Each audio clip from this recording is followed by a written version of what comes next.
महिलांना साड्यांची आवड किती असते हे खरं तर सांगण्याची गरज नाही, पण याच हौसेपोटी महिला कोणत्या थराला जाऊ शकतात याचा प्रत्यय सातपूर परिसरात आलाय। सातपूर कॉलनी परिसरातील भागात एका जगताप कुटुंबाच्या खिडकीच्या बाजूला दोरीवर कपडे वाळत टाकले होते। याच दरम्यान सायंकाळी 11:30 वाजेला महागडी साडी चोरताना एक चोरटा सीसीटीव्ही कॅमेऱ्यात कैद झालाय।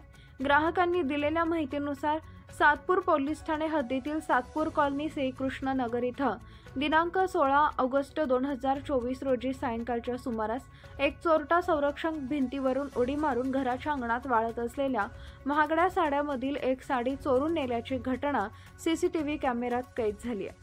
मात्र त्याच दिवशी मध्यरात्री याच चोरट्याने ती चोरून नेलेली साडी पुन्हा त्याच ठिकाणी आणून ठेवली। काल मी नेहमीप्रमाणे इथं जसे कपडे टाकते तसे काल मी सकाळी कपडे वाळत टाकले होते। त्या एक मुलांनी इकडून पूर्ण फिरून 2-3 चक्रा मारल्या। नंतर मी हा दरवाजा बंद केल्यानंतर त्याने 11:30-12 वाजता ती साडी काढून नेली आणि एवढी आरामशीर काढली का जशी कोणाची भीतीच नाही त्याला। ते सीसीटीव्ही फुटेजमध्ये पूर्ण दिसतंय। आणि रात्री 3 वाजता त्याने परत ती साडी इथं आणून ठेवलेली आणि ते पण एवढं आरामशीर का जसं त्याला कोणाची भीतीच नाही।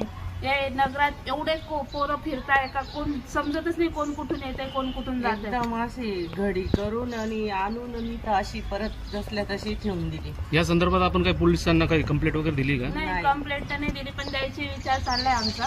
कारण की ना खूप पोरं फिरताय, खूप दादागिरी वाढली, सगळंच या एरियात नवीनच सगळे चेहरे दिसतात। आपण पोलीस प्रशासनाला या ठिकाणी रात्रीच्या वेळेस गस्त घालावी म्हणून आपण काय आवाहन करणार पोलिसांना? आम्ही त्यांना सांगणार आहे का एक राऊंड तरी त्यांनी मारलं पाहिजे रात्री। कारण की एवढा जर बिंदास तो आणून ठेवतोय किंवा चोरून जातोय दिवसा, तर त्यांनी याची दखल घ्यावं मला असं वाटतंय। ठीक आहे, मी एकटी होती घरात, त्याने दुसरं काही केलं नाही आणि जर काही कमी जास्त केलं असतं तर काय केलं असतं। एक म्हणजे बोलायचं कारण दरवाजा जर उघडा राहिला असता त्या एकट्या होत्या घरामध्ये, तिच्या हातात काय हत्यार वगैरे काय असतं तर काही कमी जास्त काही झालं असतं तर त्याची जबाबदारी कोणी घेतली असते असं माझं म्हणणं आहे।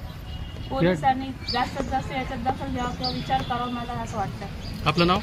आशा संजय जगताप। माझं कुंदना बोराळे।